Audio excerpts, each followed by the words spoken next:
A message from a farmer to his grandkids, raising some religious ire today. It reads, "Enjoy life now. There is no afterlife." The billboard sponsored by the Freedom from Religion Foundation. Time for our faith panel to chomp on this one. Rabbi Spiro has served in New York and Ohio. David Silverman, president of American Atheists, and Bill Donohue, president of the Catholic League. All right, so David, I'm sure you're going to love this message that this grandfather is passing along, his legacy, he says, to his grandkids. Of course I love the message. It's the truth. You know, every living thing in the universe dies, no matter how much we wish it weren't true. And the objective of humanity is to live on to the next generation, to pass a good legacy on to your children.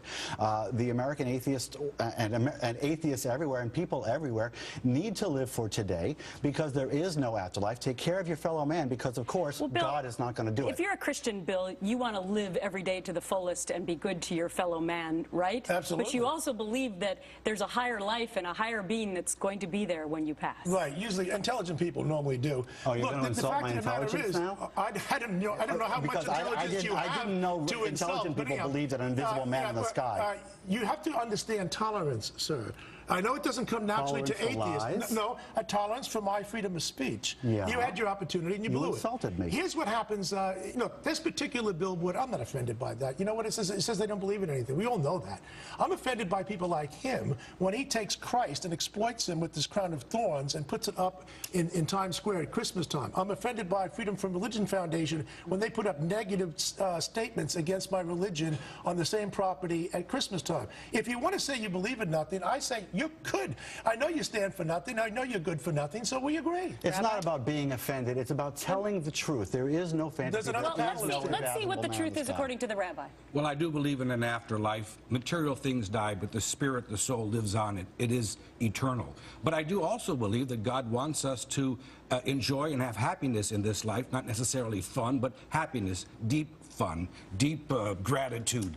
And the way to do this in this world is to elevate the life that you live in. When you eat with dignity. Other things, you impart sanctity and sacredness to these things, and you have an elevated life. And I think also for those of us that are religious, it's important to know that this life is important. We should be politically involved. We should vote for those candidates that represent our values, our wholesome values, our American values. So this life is important, even though the afterlife, of course, is important as well. Do you think we should vote for candidates who actually espouse preferential treatment for religion over non-religion? We should vote for candidates that reflect our values. And there are that's not an answer to my question. Well, David, what is your question? David, the point of it is that 1/5 of the U.S. public and 1/3 of adults under 30 now are not religiously affiliated. That's right. So I don't know, you may have a point with who they end up voting for. They're very intelligent, huh, Bill? I want to move on to what Almost today none of them are atheists, by the way. They're indifferent. They're not like you. Right. I want to move on to what today is, which is Halloween. Yes. And believe it or not, there's a religious aspect to this holiday. Now, Bill, some people believe that Christians should not celebrate Halloween because, why? Because there's witches involved? Do you agree with that or not? No, I don't. I mean, I understand that going back in history, one could make some argument that Christians should be concerned. Get over it. We live in the United States of America in 2013. Let the little kids have their fun. I respect the idea if somebody doesn't want to have their kid go out there and do it, but quite frankly, I think this is hyperventilating about nothing. They sound to me almost as irrational as the atheists do. Rabbi, do you think that there's any sort of a religious connotation to the holiday of Halloween? Regardless of what the origins were of Halloween, today in America, the neighborhood Halloween is a very nice thing. It's neighborly. People send their children around and you extend friendship.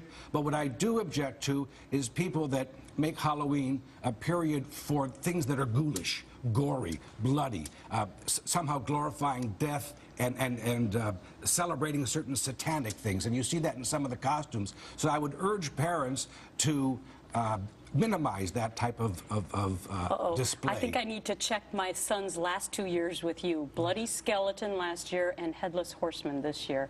Tell me later. And there's okay, David. There's nothing wrong with that. I agree for the most part with my two co-panelists here. There's nothing here. A lot of people like to pick fights, and some Christians, not present company, obviously excluded, like to pick fights when there's not a fight. There's no fight here, and I will say it on the record, with the exception of that last statement, I agree with Bill Donohue. Oh my gosh!